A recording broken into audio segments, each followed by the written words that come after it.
Alberta, 2001. A quiet Canadian province rattled by a chilling mystery.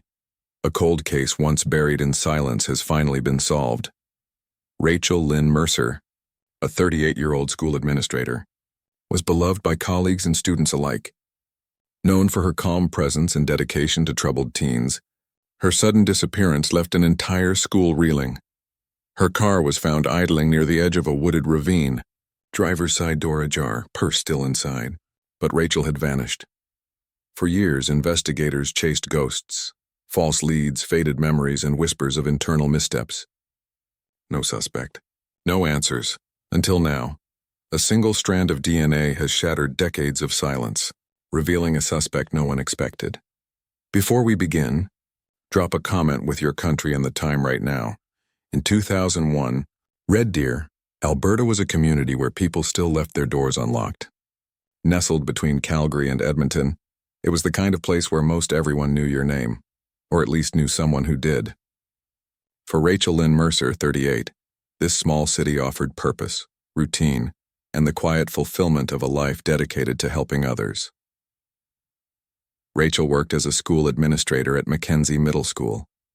Before she rose to that role, she'd spent over a decade in special education, where she earned a reputation for patience, advocacy, and an unshakable belief in every student's potential. Those who knew her best described her as gentle, organized, and thoughtful to a fault. But there was also strength beneath her calm. She'd fought hard for school resources, gone head-to-head with district officials, and once successfully lobbied for a peer mediation program for at-risk students. She lived alone in a small, cedar-shingled bungalow near Bower Ponds. Her evenings were quiet. A walk after work, a pot of tea, handwritten notes on student reports. Her only sibling, Danielle, came over weekly for sister nights filled with Thai takeout and laughter. Together they'd talk about one day starting a non-profit youth counseling center, a dream built on Rachel's years of frontline work with struggling teens. Rachel didn't seek the spotlight. She didn't date much. Her world revolved around education, community, and making sure no child fell through the cracks. In every sense, she was the kind of person you'd want running your school. Dependable, empathetic, fiercely principled. She kept a tidy garden. She showed up early and stayed late. She remembered birthdays. When her former students returned as young adults, they often stopped by her office just to say thank you. That was the kind of impact she had. In early April 2001, Rachel was overseeing a spring curriculum update. Her days were long but productive. By all accounts, there were no signs of trouble, no conflict, no stress out of the ordinary. She had even RSVP'd to a staff potluck the following week, signing up to bring her famous lemon bars. On Thursday, April 12th, Rachel followed her usual routine. She left work around 4:15 p.m., carrying a tote bag filled with papers and lesson plans. A fellow staff member waved her off in the parking lot. Rachel smiled, said she'd see them Monday. That was the last confirmed sighting of her. She never arrived at the youth shelter where she volunteered every Thursday evening. She never returned home. When Danielle couldn't reach her that night, she drove to the bungalow, lights off, car gone. She called Rachel's friends. No one had heard from her. By 10:32 p.m., Danielle filed a missing person report. The next morning, Rachel's desk still held her coffee mug and reading glasses. Her calendar was marked with reminders for the next week. Nothing appeared out of place, and no, except for the fact that she had vanished. The town was rattled. Teachers cried in staff rooms. Parents called in to check on their children. This wasn't a place where people simply disappeared. Not someone like Rachel. Not here. Her disappearance didn't just feel wrong. It felt impossible. And as the hours turned into days, with no word and no trace, one question began to echo louder than the rest. What happened in those final hours after Rachel left work? Thursday, April 12, 2001 began as just another cool spring day in Red Deer, Alberta. The snow had long melted and the chill in the air hinted that warmer days were ahead. For Rachel Lynn Mercer, it was business as usual. She spent most of her day in back-to-back meetings, discussing student behavior trends, reviewing curriculum updates, and preparing next week's reports. At 4:15 p.m., Rachel clocked out from Mackenzie Middle School. She waved goodbye to a fellow staff member, exchanged a brief comment about the coming weekend, and made her way across the parking lot. Security footage, later reviewed by police, captured her walking toward her silver 1998 Toyota Corolla. She moved with her usual ease, calm, focused, unaware of anything unusual. She placed her tote bag in the back seat and unlocked the driver's door. The timestamp read 4:19 p.m., and that was it. After that moment, Rachel Mercer was never seen alive again. She didn't make it to her 6 p.m. volunteer shift at the youth shelter, a weekly commitment she had never once missed. By 7, the staff grew concerned. By 8, her sister Danielle began calling her repeatedly. No answer. Danielle knew her sister. Rachel was predictable to a fault. Her silence wasn't just unusual, it was terrifying. By 10:32 p.m., Danielle drove to the bungalow. The house was dark. Rachel's porch light, normally left on, was off. Danielle called the police. The dispatcher took the report seriously. At 7 a.m. the following morning, police officers knocked on doors asking about Rachel's whereabouts. Within hours, search teams had mobilized, made up of local officers, volunteers, and fire services. Then, a troubling break. Rachel's car was located at 10:46 a.m. by a county highway patrol unit. The vehicle sat at the edge of a wooded ravine about 10 kilometers outside town, just off a narrow access road barely visible from the main road. The driver's side door was open. Rachel's purse was on the floorboard, her keys resting on the center console. Her phone, a flip model common for the time, sat on the passenger seat. It was powered on, battery at 42%. There were no signs of forced entry, no damage to the vehicle, no blood, no clothing items scattered nearby. Even more chilling, there were no visible footprints leading away from the car, despite the soft dirt and pine needle-covered ground. Search teams expanded into the surrounding woods, combing through thickets, brush, and riverbanks. Canine units were brought in but struggled with the terrain and lack of a clear scent trail. Helicopters circled overhead. Volunteers held up recent photos. Some called out her name, but by sunset there was nothing. No jacket, no shoe, no Rachel. The community response was swift and visceral. Schools went into alert status. Parents began picking up children early. Rumors of a predator circulated. Some believed it had to be someone she knew. Others whispered darker theories. By the end of the second day, police had upgraded her case from missing to suspicious circumstances, though they stopped short of officially calling it a crime scene. They were cautious, careful not to incite panic, but for those who knew Rachel, that caution felt misplaced. Something was deeply wrong, and the longer she remained missing, the more certain everyone became. Rachel Mercer didn't run. She didn't break routine. Whatever happened at that ravine, it wasn't voluntary. Would searchers find any trace of Rachel in the vast forest beyond? It was the 4th day since Rachel Lynn Mercer vanished. Red Deer's forests, once a place of peace and recreation, had turned ominous. Volunteers continued the exhaustive search, though hope had begun to flicker. The missing person posters curled in the spring wind, and conversations around town grew quieter, more grim. Then, on the morning of April 16, 2001, everything changed. A search volunteer, a retired forestry worker named Glenn Morrison, was combing a dense patch of woods nearly 3 kilometers from where Rachel's car had been found. It was an area the police had marked as low probability due to its isolation. There were no trails, no access roads, just dense brush and fallen pine limbs. Glenn's trained eye caught something others might have missed, a cluster of disturbed earth partially covered with snapped branches. He pushed forward. And then, he stopped cold. Under the debris, barely visible, was the pale outline of a human hand. Authorities rushed to the scene. Yellow tape went up. The entire forest around the area was cordoned off. Forensic teams descended quietly, reverently. This was no longer a search. It was now a recovery. Rachel's body had been partially buried beneath a shallow layer of pine needles and forest debris. Her clothing was intact, but her wrists bore ligature marks. There were no defensive wounds, no blood visible at the scene. It was as if she had been placed there, not dragged, not dropped, with an unsettling deliberateness. There were no nearby tire tracks, no evidence of how the perpetrator got her there. Investigators concluded the killer had either carried her on foot from a hidden location or knew how to traverse the woods undetected. Either way, it was calculated. The autopsy came 2 days later. The medical examiner ruled her death a homicide. Cause asphyxiation, likely via manual strangulation. Time of death: late evening on April 12th, just hours after she was last seen leaving. Mackenzie Middle School. News of the discovery sent shockwaves through Red Deer. Local radio stations interrupted programming to break the story. School counselors were dispatched district-wide. At Mackenzie Middle, students left flowers outside Rachel's office door. Notes written in shaky handwriting simply read, "Thank you, Miss Mercer." Staff members, many of whom had known Rachel for over a decade, wept openly in the staff lounge. Meetings were canceled. A memorial was quickly arranged for that weekend. The tragedy was more than a personal loss. It shattered a sense of safety that had blanketed the community for years. People locked their doors. Women stopped walking alone. Parents kept children closer.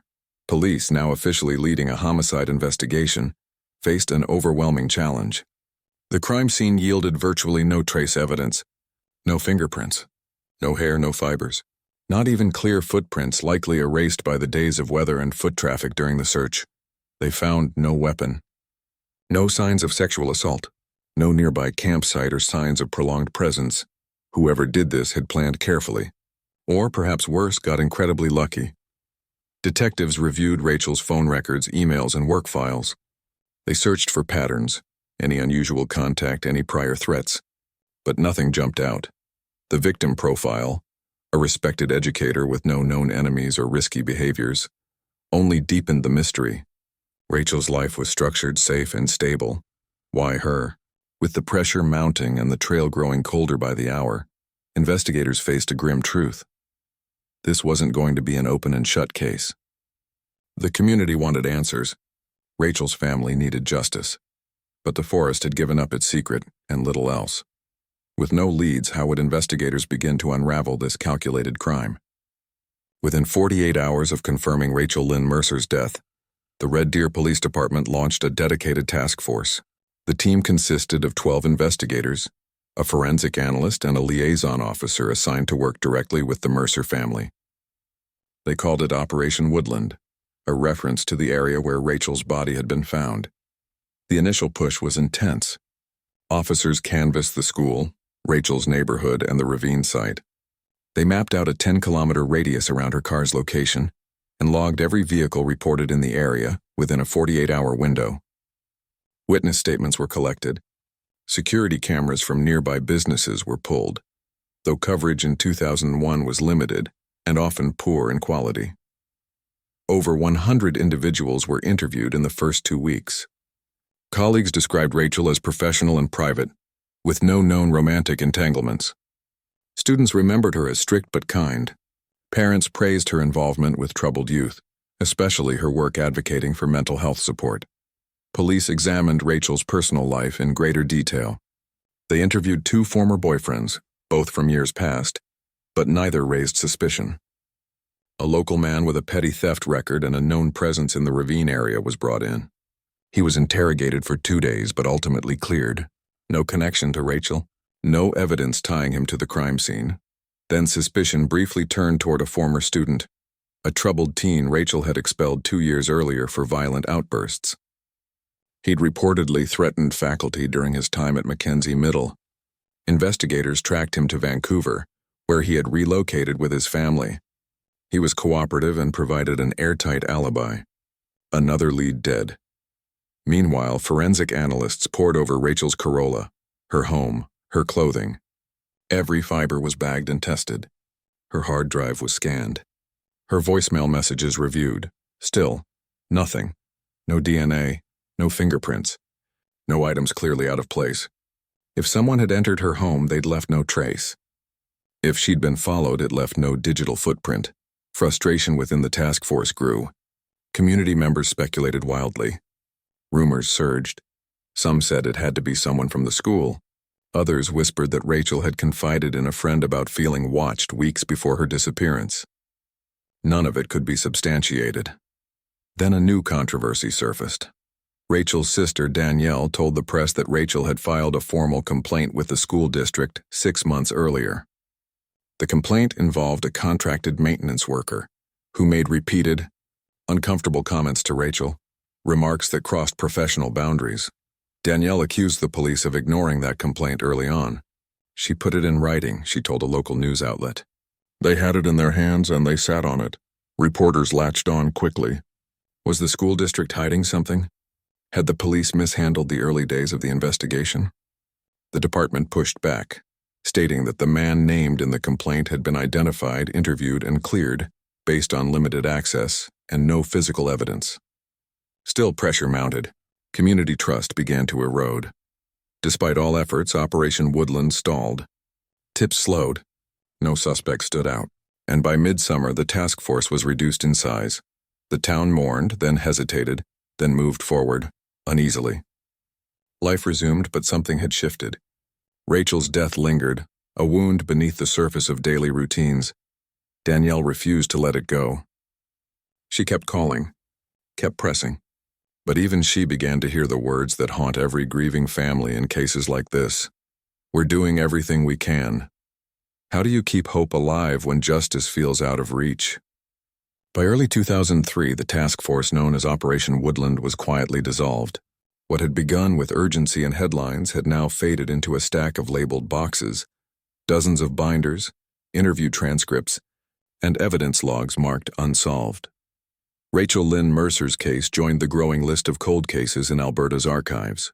One more tragedy buried beneath the weight of unanswered questions. The official word was inactive pending new leads. Unofficially, it meant hope had dimmed, detectives were reassigned, files were condensed. The case's dedicated phone line was shut down. For the Mercer family, it felt like watching a candle go out in slow motion. But Danielle Mercer refused to let her sister's memory vanish into paperwork. Every April, she stood in front of Mackenzie Middle School, holding a candlelight vigil. Sometimes 20 people came, sometimes 200. She spoke Rachel's name each year, her voice steady, her eyes wet, demanding that the case never be forgotten. Danielle became her own investigator.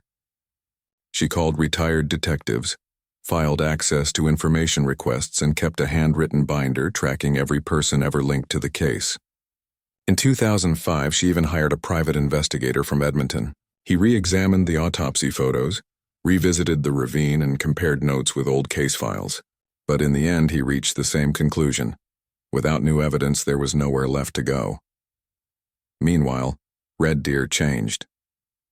The once quiet town began to expand, new neighborhoods, new schools, new faces. The forest trails where search teams once walked were now part of a park system. Rachel's story faded from headlines and slipped into local lore, one of those haunting remember when conversations people whispered about but never truly confronted.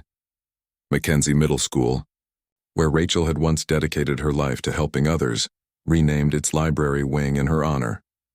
Her framed photo hung near the entrance, her soft smile frozen in time, beneath a small brass plaque that read, "In memory of Rachel Lynn Mercer, a teacher who believed in every child."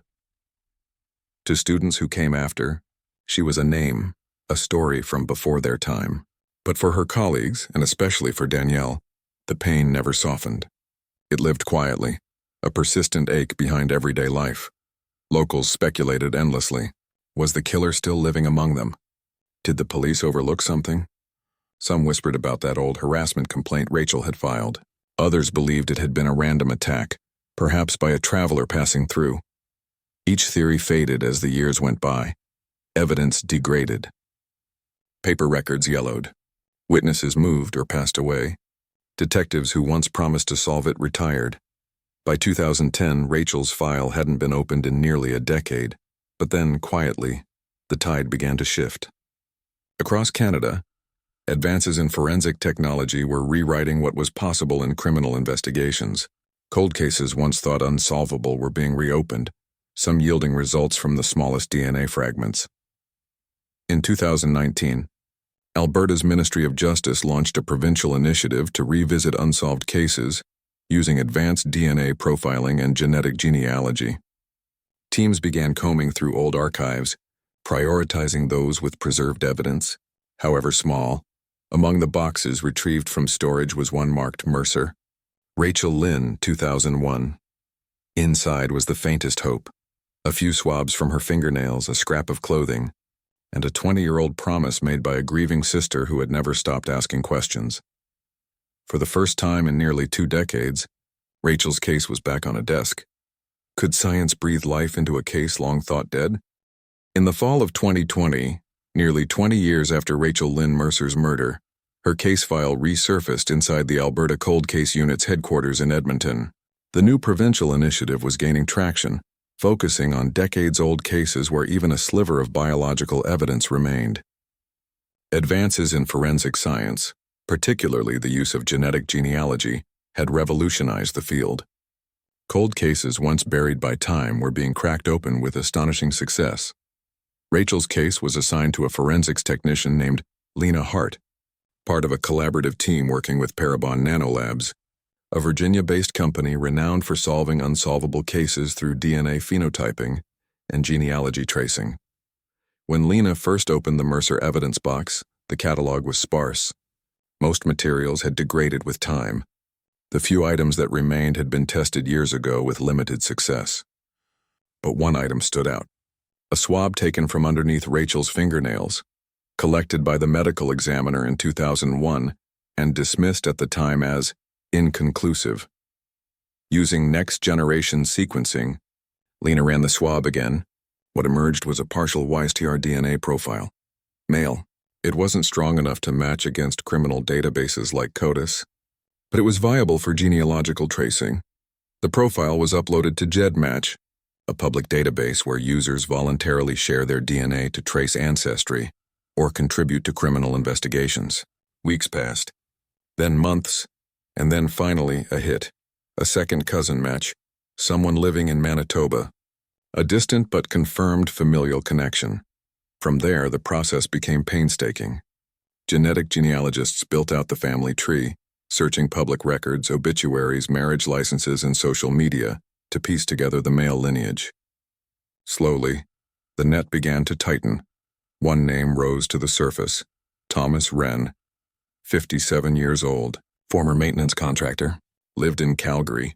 No criminal record. No known connection to Rachel Lynn Mercer, at least not on paper. But when investigators dug deeper, a detail emerged that changed everything. In January of 2001, Wren had worked on a short-term facilities contract at Mackenzie Middle School, the very school where Rachel worked. His contract lasted 3 weeks. He'd repaired lockers, painted hallways, fixed broken windows. Nothing about him raised alarm at the time. No one remembered him clearly. He hadn't been listed among the early suspects, and his name had never appeared in initial interviews. But now, he was the only viable lead. In March 2021, investigators began surveillance. Wren was followed discreetly for weeks. They noted his routine: grocery store visits, gas stations, daily walks. Then one afternoon he stopped at a cafe. As he left, he tossed a disposable coffee cup into a bin. Investigators retrieved it. It was sent for expedited testing. The results came back days later.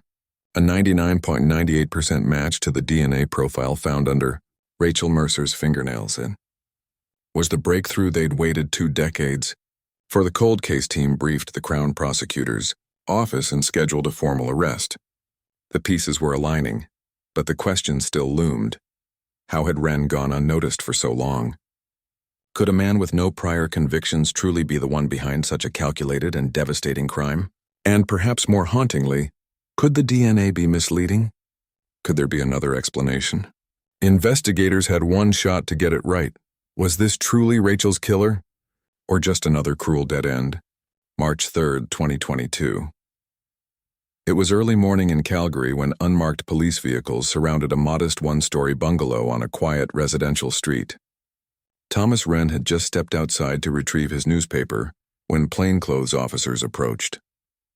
Calmly, one of them addressed him by name. Moments later, he was placed under arrest for the 2001 murder of Rachel Lynn Mercer. Neighbors watched in stunned silence as the 57-year-old maintenance contractor, who had lived in the area for years without incident, was escorted into a waiting vehicle. No struggle, no protest, just quiet disbelief. At the Red Deer Police Headquarters, detectives began formal interviews. Wren appeared confused, even dazed, insisting he didn't know anyone named Rachel Mercer. "I fixed things in schools all the time back then," he told them. "I don't remember every name." But when presented with the DNA evidence, the near-perfect match from the coffee cup and the fingernail sample, something changed. His expression hardened. He became withdrawn. Though he never confessed, the weight of the evidence seemed to sink in. Word of the arrest traveled fast. Within hours, Red Deer residents were texting, calling, and sharing headlines on social media. For many, the name Thomas Wren meant nothing, but to a few staff members at Mackenzie Middle School, it sparked a faint, unsettling memory. A man in coveralls who had once worked on lockers and window panes. One retired teacher recalled Rachel complaining that a temporary worker had made an inappropriate remark in the staff hallway. Something off that she had reported to admin. When prosecutors revisited archived school district files, they found it, an internal complaint Rachel had filed in early 2001. The document had never reached police in the original investigation, tucked away in a personnel file long since closed. The complaint noted that Rachel reported an uncomfortable, persistent conversation with a male contractor who seemed to linger around her office area. His name wasn't listed, but the dates aligned perfectly with Wren's contract. Now the case had a story, motive, opportunity, and hard forensic evidence. The Crown charged Wren with first-degree murder. The press conference announcing the arrest was brief but emotional. Investigators thanked Rachel's family for their patience and persistence, crediting the advancement in DNA technology for finally breaking the case. National news outlets picked up the story. Alberta 2001, cold case solved after 21 years, read one headline. The public response was a mix of grief, relief, and disbelief. Danielle Mercer stood in front of microphones, tears sliding down her cheeks. "We waited 21 years. I never thought I'd see this day," she said. "I can't bring Rachel back, but I can make sure she's never forgotten." The arrest raised as many questions as it answered. How had Wren managed to stay invisible for so long? Had he targeted Rachel specifically, or was it a crime of opportunity? Could there be other victims? And most pressing of all, would the evidence hold up in court after 2 decades? Despite the DNA match and the historical connection through the school contract, there were no eyewitnesses. No confession. No direct physical evidence placing Wren at the crime scene beyond that microscopic genetic trace. Still, the case against him was compelling. It was enough to bring charges. Enough to go to trial, but for justice to be truly served, the Crown would need to convince 12 jurors, beyond a reasonable doubt, that Thomas Wren was the man who ended Rachel Lynn Mercer's life. Would a jury believe the case after so many years? In October 2023, the trial of Thomas Wren began in a packed Alberta courtroom. It had been 22 years since Rachel Lynn Mercer's life was stolen. But now at last her case would be heard in full. Not as a cold case, not as an unsolved file, but as a pursuit of justice long overdue. The courtroom was filled with familiar and unfamiliar faces. Journalists filled the back rows. Former colleagues from Mackenzie Middle School came to support. And at the front sat Danielle Mercer, composed but trembling, clutching a photo of her sister. The Crown's case was straightforward but delicate. Their strategy relied on 3 pillars: the DNA evidence found under Rachel's fingernails, the resurfaced harassment complaint Rachel had filed in 2001, and a credible motive, a rejected advance that had turned sinister. Prosecutors painted the picture. Wren, a maintenance contractor with limited supervision, interacted with Rachel during his short-term contract. She found him unsettling enough to file a formal complaint. Weeks later, she was dead, and 2 decades later, his DNA, preserved under her fingernails, emerged as the forensic thread linking him to her final moments. But the defense pushed back aggressively. They claimed contamination. They argued that the DNA could have been transferred through casual contact, a handshake, brushing against each other in a hallway. They questioned the reliability of evidence stored for over 20 years. With no eyewitnesses, no confession, and no direct surveillance footage, they insisted the case was circumstantial. Forensic experts were called to the stand. One analyst from Parabon Nanolabs walked the jury through the process of extracting the partial DNA profile from the degraded fingernail swab and matching it through genetic genealogy. "There is no sign of contamination," she said confidently. The procedures followed are the current gold standard. Rachel's former colleagues testified next. One described a vague unease Rachel had expressed in early 2001, how a contractor made her uncomfortable. Another recalled Rachel once mentioning that she didn't feel safe walking to her car after late meetings. Then came the most emotional testimony of the trial. Rachel Mercer took the stand. She spoke through tears, describing her sister's devotion to students, her quiet routines, and the unbearable silence that followed her disappearance. She recalled her own years of searching, the vigils, the unanswered calls, the nights spent staring at files, wondering if justice would ever come. The courtroom was silent. Even Wren avoided eye contact. After 2 weeks of testimony, evidence, and rebuttals, the case was handed to the jury. They deliberated for 6 hours. When the jury returned, the air in the room thickened. Danielle held her breath. A clerk read the verdict aloud. On the charge of second-degree murder, we find the defendant guilty. A collective gasp rippled through the courtroom. Tears flowed freely. Wren sat expressionless, his fate sealed. The judge imposed a life sentence with eligibility for parole after 15 years, the maximum permitted for second-degree murder under Canadian law. The courtroom emptied slowly, many staying just to sit in the gravity of the moment. Outside, Danielle spoke to reporters. "Justice isn't perfect," she said, voice steady, "but it's finally real." Rachel's story wasn't forgotten. She wasn't just a case number. She was my sister, and she mattered. Rachel's story had found its resolution, but not its end. Her trial had already sparked renewed interest in other cold cases across the province. What would Rachel's story come to mean for others still waiting for justice? In the years that followed the verdict, the case of Rachel Lynn Mercer became more than just a story of justice delayed. It became a rallying cry, a symbol of what could happen when perseverance met technology, when grief turned into advocacy, and when the forgotten were finally remembered. The conviction of Thomas Wren marked a turning point in Alberta's approach to cold cases. Public demand swelled.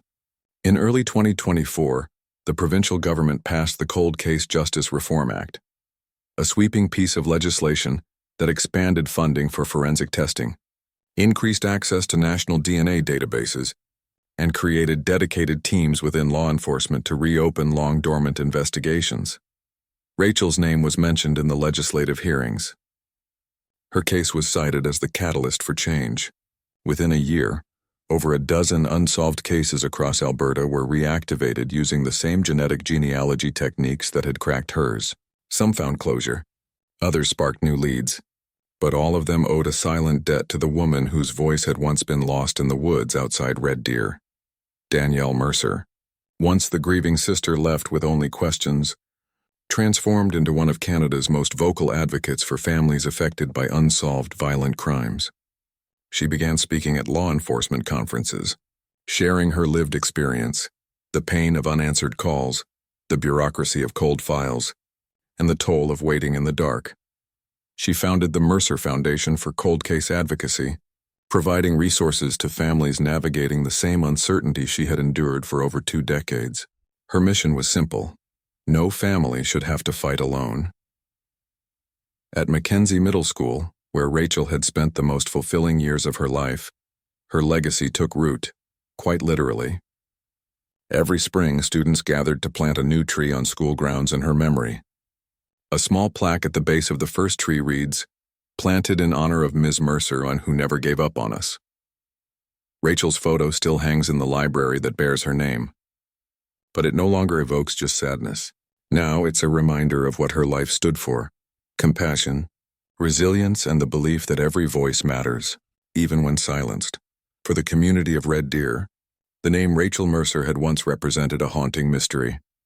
Now it symbolized something else entirely: justice reclaimed, healing, proof that the past didn't have to remain buried. High school students studying forensic science in Alberta are now taught about her case. Journalists cite it as one of Canada's most notable cold case breakthroughs, and survivors of unsolved tragedies write to Danielle, telling her that Rachel's story gave them strength to keep pushing. Still, there is a weight that never truly lifts. Justice may have come, but it came too late for Rachel to see it. Her dreams, the counseling center she hoped to start, the students she never got to help, remain unfinished. Danielle often visits the woods where Rachel's body was found, not to grieve, not anymore, but to remind herself that silence doesn't last forever. Rachel's story has inspired a movement. It has changed laws, shaped futures, and reignited investigations. But it also leaves behind a chilling question that no one can quite ignore. How many more stories like Rachel's are still waiting in the dark? Rachel Lynn Mercer was never meant to be a headline. She was a school administrator, a mentor, and a quiet protector of the vulnerable. Her life was rooted in service, showing up early for troubled students, staying late to revise programs, and believing that even the smallest kindness could change a life. Her murder in Red Deer, Alberta in 2001 shattered not only her family, but an entire community that had once felt safe.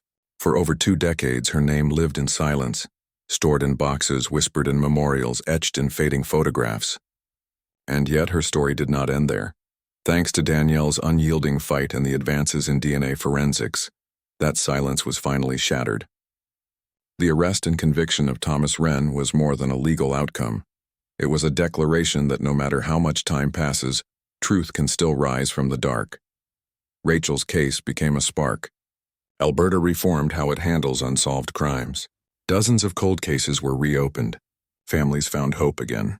And Rachel, the teacher who never stopped believing in others, became a symbol of justice long delayed, but not denied. Her story now lives on in the laws she helped change, the families she inspires, and the students who still walk the halls of Mackenzie Middle School beneath her portrait. Before you go, light a candle in the comments. Let's honor Rachel and all the victims still waiting for their voice to be heard.